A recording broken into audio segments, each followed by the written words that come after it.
Assalamualaikum warahmatullahi wabarakatuh. Alhamdulillah wassalatu wassalamu ala Rasulillah Muhammad ibn Abdullah wa ala alihi wa sahbihi wa man tabi'ahu wa walah. La haula wa la quwata illa billah. Amma ba'du.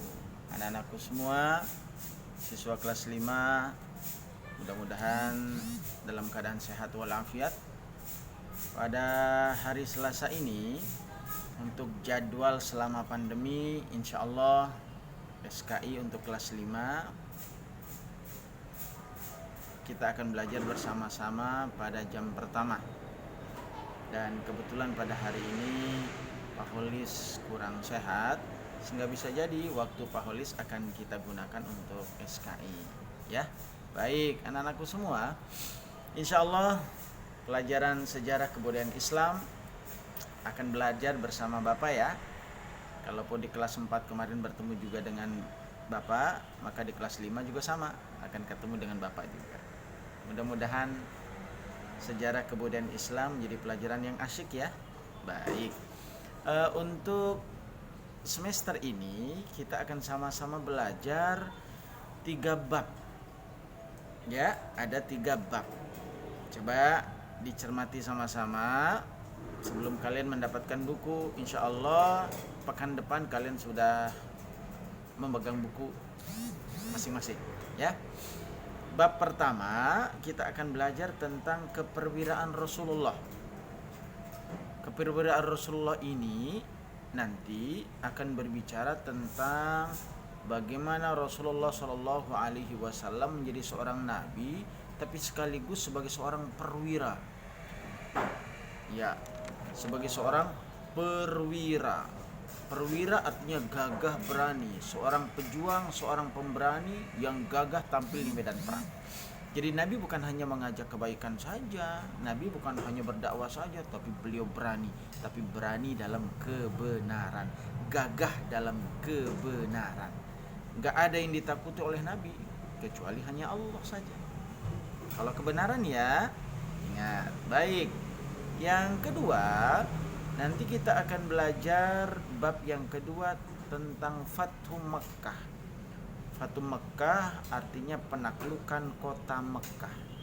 Setelah Islam berkembang, Islam semakin banyak, pengadutnya semakin banyak, kekuatannya juga semakin besar, maka mulailah ada penaklukan kota Makkah.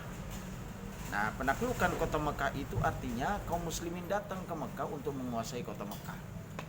Nah, disitulah nanti kaum muslimin dapat menguasai seluruhnya kota Mekah, sampai berhala-berhala yang ada di sekeliling Ka'bah dihancurkan oleh Nabi dan para sahabat-sahabatnya. Karena saat itu Islam sudah punya kekuatan dan disegani dan ditakuti oleh kaum kafir Quraisy. Itu bab yang kedua.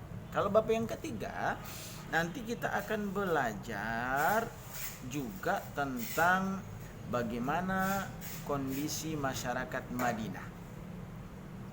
Maksudnya bagaimana Pak Ustadz? Maksudnya Nabi SAW kan tinggal lama di kota Mekah, mesti harus pindah ke kota Madinah.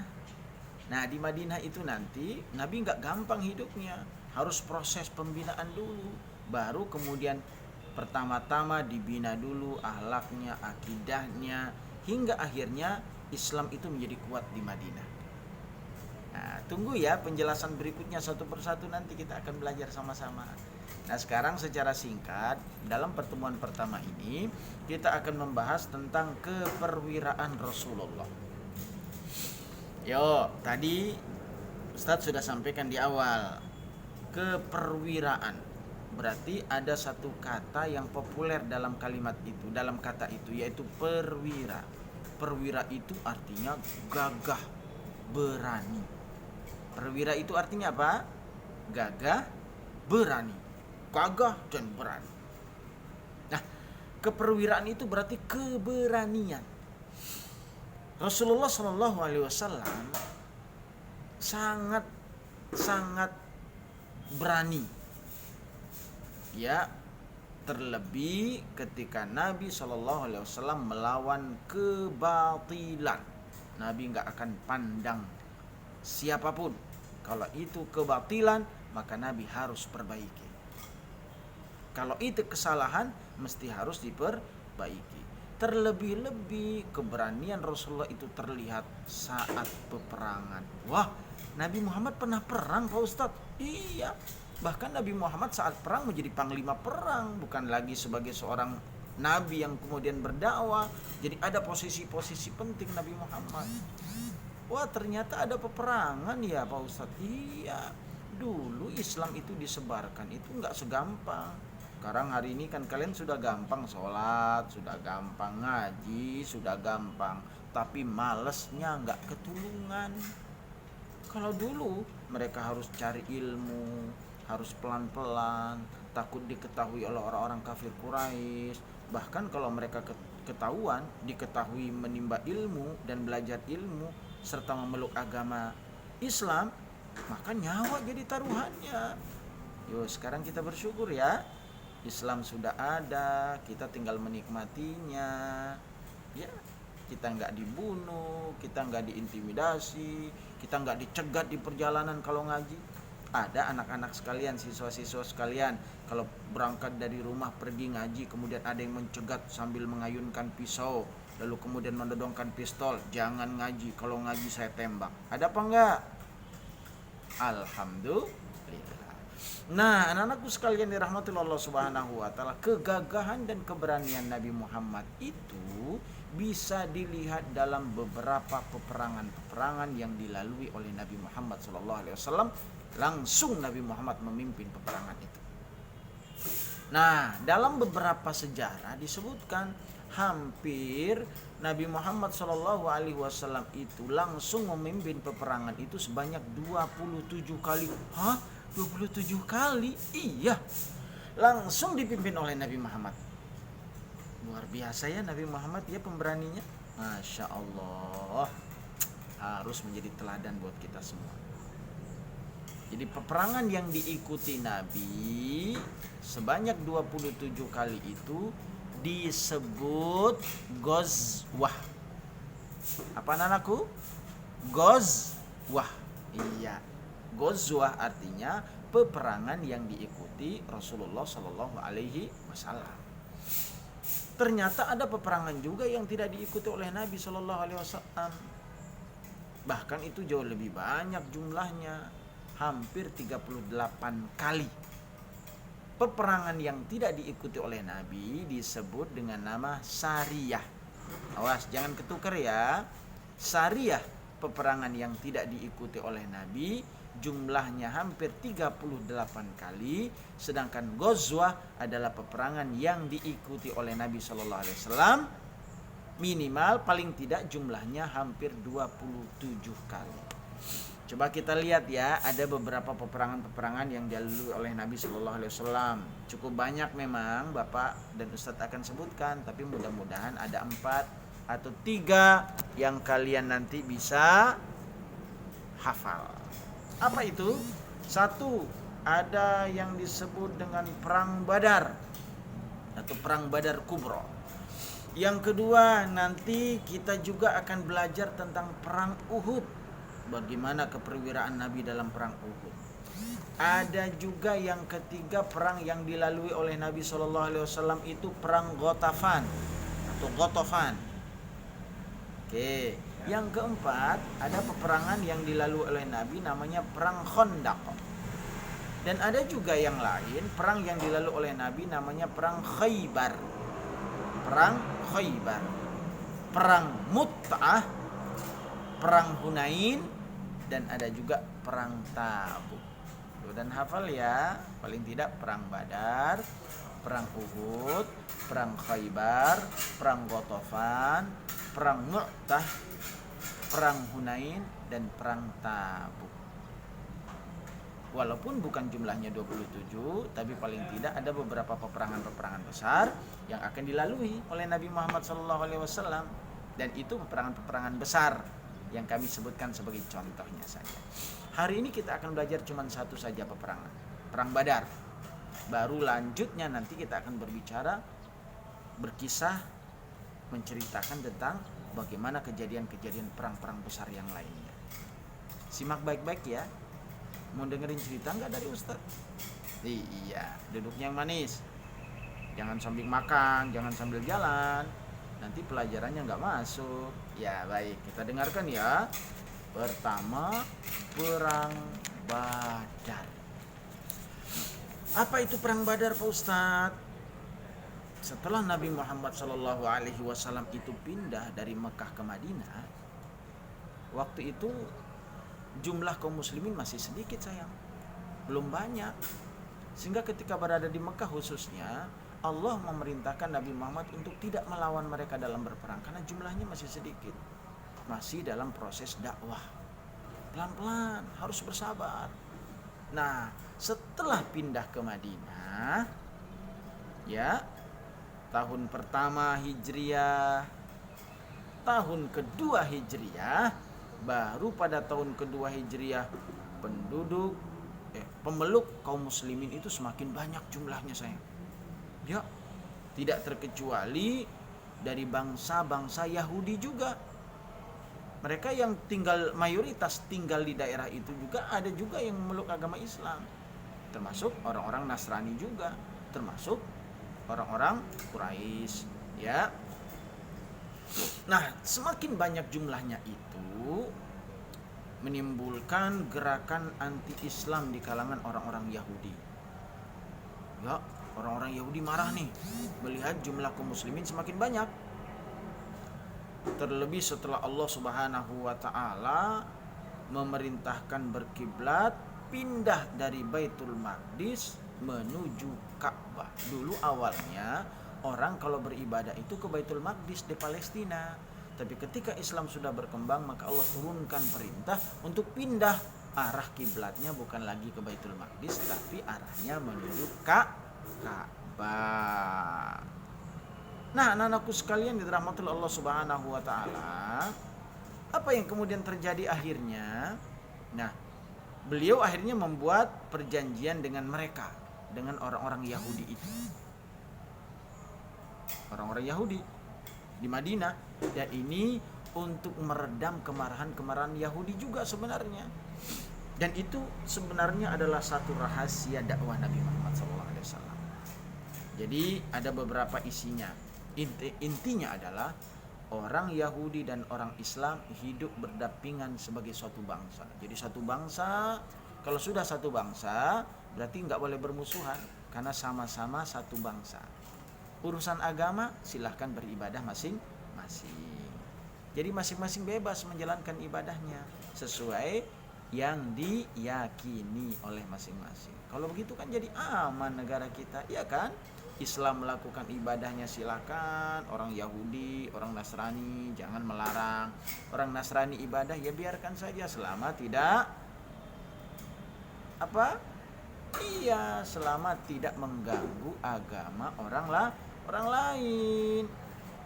Maka Madinah saat itu, jika ada orang yang memerangi kota Madinah, maka semuanya harus turun tangan. Bukan hanya orang Muslim, tapi orang Yahudi, orang Nasrani yang ada di negara itu, di kota Madinah saat itu. Inilah yang dibangun oleh Nabi. Akhirnya mulai timbul kekompakan. Nah, karena itu ma'asyiral anak-anak sekalian, siswa-siswi yang dirahmati Allah Subhanahu wa taala, beberapa waktu setelah perjanjian itu ditandatangani oleh kedua belah pihak, ya, orang-orang Yahudi yang anti-Islam ternyata melanggar perjanjian tersebut. Mereka kemudian mengadakan hasutan untuk mengusir umat Islam. Ketika itu kaum kafir Quraisy di Mekah telah siap-siap untuk menyerang umat Islam. Wah, mereka melanggar perjanjian. Mereka ingin menyerang, lalu kemudian mengusir kaum muslimin yang datang dari Mekah untuk kembali ke Mekah. Gak boleh tinggal di kota Madinah lagi. Dengan kekuatan mereka yang sangat besar, Nabi Muhammad SAW jelas melihat keadaan ini agak cukup sulit untuk menghadapinya. Karena selama ini orang-orang Islam diperintahkan oleh Allah untuk selalu menghindari peperangan dengan berpindah. Udah, gak usah lawan mereka perang, pindah saja ke kota Madinah agar lebih aman, dakwahnya juga lebih tenang. Pada saat itu turun wahyu yang memerintahkan orang-orang Islam untuk membalas, menyerang apabila diserang. Jadi saatnya kalian harus melawan, kata Allah. Kalau ada yang menyakiti kalian dan memerangi kalian, maka perangi, tapi jangan pernah memulai untuk berperang. Masya Allah. Dan saat itu karena itu menjadi perintahnya Allah, maka Nabi Muhammad pantang mundur, wajib untuk taat dengan perintah Allah Subhanahu wa ta'ala. Akhirnya sayang, peperangan antara kaum muslimin dan kafir Quraisy tidak bisa terelakkan. Perang yang pertama itulah yang terjadi pada tanggal 17 Ramadan, ya, 2 tahun setelah Nabi tinggal di Madinah atau 2 Hijriah. Meletus perang itu, dan perang itu terjadi di daerah Badar. Maka perang ini disebut dengan perang Badar. Di mana Badar itu, Pak Ustadz? Badar itu terletak antara kota Mekah dan kota Madinah. Saat itu tentara Islam walaupun sudah banyak tapi masih lebih sedikit ketimbang tentara kafir Quraisy. Coba perhatikan, jumlah kaum muslimin saat itu hanya 313 orang. Sedangkan musuhnya orang kafir Quraisy saat itu 1000 orang. Wah, jumlahnya sangat besar. Iya. Tapi umat Islam tidak gentar melawan kaum kafir Quraisy itu. Terjadilah peperangan antara 313 melawan 1000 orang. 3 kali lipat lebih besar jumlah kaum kafir Quraisy ketimbang kaum muslimin. Tapi Rasulullah selalu berdoa kepada Allah, ya Allah, menangkanlah pasukan-pasukan hamba-Mu ini. Bila umat yang kecil ini binasa, maka akan jayalah agama berhala itu, ya Rabb. Dan di muka bumi ini tidak ada orang-orang yang menyembah-Mu lagi, ya Allah. Dan akhirnya apa yang terjadi sayang? Terjadilah pertempuran besar antara kaum muslimin dengan kafir Quraisy. Pedang berdenting, tombak kemudian terhujam, panah-panah kemudian melesat mencari mangsanya. Dan itulah yang terjadi saat peperangan itu. Dan Allah kemudian berikan jaminan, walaupun kalian jumlahnya sedikit, tapi Allah kasih jaminan bahwa kalian pasti akan menang. 20 orang mukmin yang sabar akan dapat mengalahkan 200 orang musuh. 100 orang mukmin akan dapat mengalahkan 1000 orang kafir Quraisy. Dan inilah yang membuat semangat Nabi Muhammad dan para sahabat. Akhirnya apa yang terjadi? Singkat kata, terjadilah pertempuran itu. Diawali dengan pertempuran 1 lawan 1. Sahabat-sahabat Nabi Allah yang dicintai oleh Nabi maju satu persatu melawan pemuka-pemuka Quraisy yang besar. Ini singkat ceritanya dulu. Nanti kita akan sambung ya, bagaimana sengitnya pertempuran itu satu persatu, tapi pada lain kesempatan. Intinya bahwa terjadilah pertempuran saat itu, dan ada di antara kaum muslimin pemukanya, termasuk bagian dari panglima perangnya yang terbunuh saat itu. Dialah sahabat Nabi Shallallahu Alaihi Wasallam yang sangat dicintai oleh Nabi Shallallahu Alaihi Wasallam. Mereka itu hampir berjumlah 14 orang yang meninggal dunia. Tapi kaum kafir Quraisy itu hampir 70 orang sayang yang meninggal dunia. Dan akhirnya mereka terkalahkan dan mereka pun ditawan 70 orang. Bagaimana kisah selanjutnya yang menarik? Insya Allah pada lain kesempatan kita akan sambung. Tonton dulu ya, baru kemudian nanti setelah kalian tonton Ustaz akan kirimkan soalnya. Enggak banyak, tapi paling tidak kalian paham apa yang kalian tonton. Terima kasih sayang, mudah-mudahan bermanfaat ya. Mari kita teladani Nabi Sallallahu Alaihi Wasallam dalam keberaniannya melawan kemungkaran. Jangan pernah diam ketika melihat kemungkaran itu. Tapi jangan sok berani atau terlihat gagah dan pemberani di hadapan orang-orang yang baik, sehingga kita menjadi orang-orang yang sombong. Allah gak pernah suka seperti itu. Terima kasih atas perhatiannya. Assalamualaikum warahmatullahi wabarakatuh.